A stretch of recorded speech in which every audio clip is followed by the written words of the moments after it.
Selamat pagi Bapak, Ibu, dan Saudara yang dikasihi Tuhan Yesus. Bertemu kembali dengan Embun Surgawi pada pagi hari ini.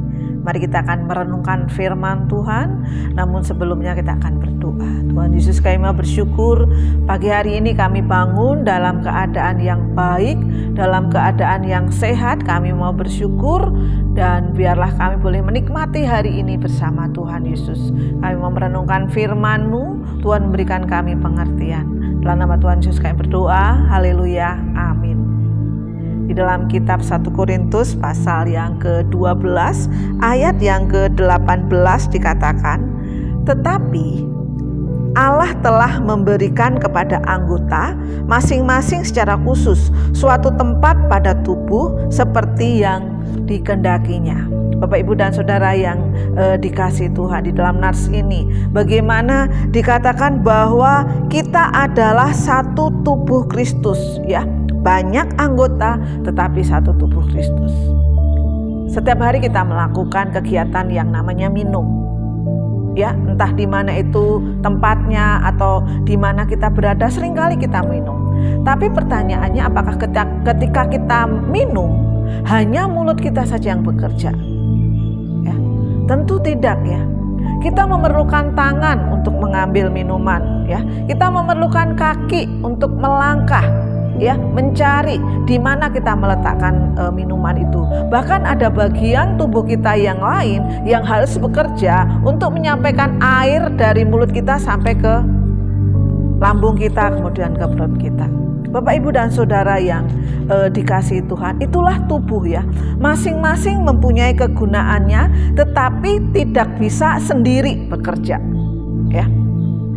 Di dalam kitab Korintus yang kita baca pada pagi hari ini, di pasal yang ke-12 ayat 12, karena sama seperti tubuh itu satu dan anggota-anggotanya banyak, dan segala anggota itu sekalipun banyak merupakan apa? Satu tubuh, ya. Demikian pula Kristus. Kota Korintus, ya, kalau ditulis oleh Paulus ini adalah melihat, ya, kalau kita melihat itu berisi apa? Petunjuk-petunjuk, ya. Kitab Korintus ini berisi tentang apa? Petunjuk-petunjuk praktis tentang apa? Tentang kehidupan sehari-hari, ya. Tentang memberi, tentang menyikapi persembahan berhala, tentang cara berpakaian, tentang makanan minuman dalam perjamuan, tentang relasi suami istri, tentang cara hidup ketika berdampingan dengan orang lain. Nah, petunjuk yang ditulis Paulus di dalam kitab Korintus ini karena apa? Karena adanya perbedaan, ya. Karena adanya apa? Kelompok-kelompok di mana Korintus itu adalah sebuah kota pelabuhan yang mana sering, ya, orang dari berbagai macam latar belakang, orang dari berbagai macam negara, orang dari berbagai macam suku itu berkumpul, ya. Sehingga sering terjadi apa? Konflik-konflik. Ya, konflik yang terjadi ini yang membuat Paulus dan pengajar-pengajar rasul-rasul pada waktu itu, baik Paulus, Apolos, Kefas, dan rasul-rasul lain perlu apa?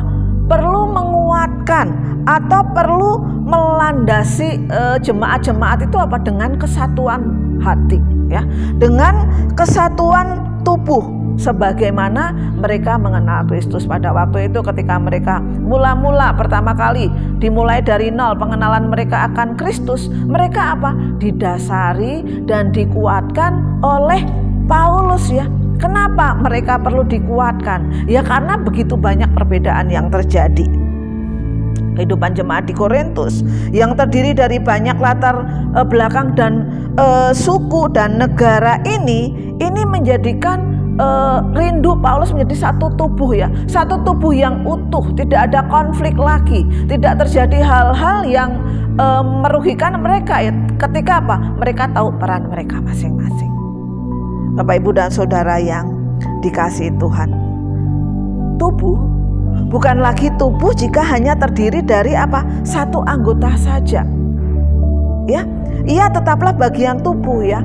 Makanya di dalam pasal 12 1 Korintus ayat yang ke-18 11 dikatakan, tetapi Allah telah memberikan kepada anggota masing-masing secara khusus suatu tempat pada tubuh seperti yang dikehendakinya.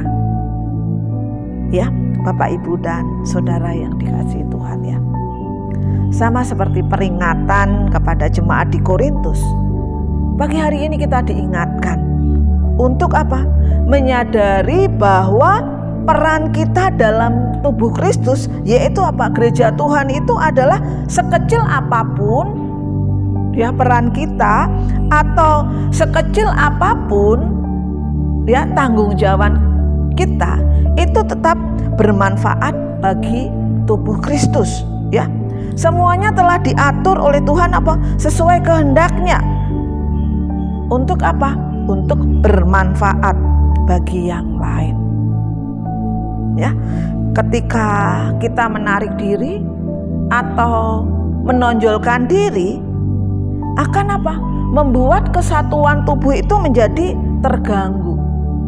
Dan biarlah pada pagi hari ini ya, firman Tuhan yang tercatat dalam 1 Korintus ini mengingatkan kita untuk kita tahu peran kita, bahwa kita adalah satu tubuh Kristus yang bermanfaat bagi tubuh Kristus, yaitu gerejanya. Allah, Yesus Kristus yang menjadi kepala, dan kitalah adalah anggota tubuhnya. Selamat pagi, selamat melayani. Tuhan Yesus memberkati.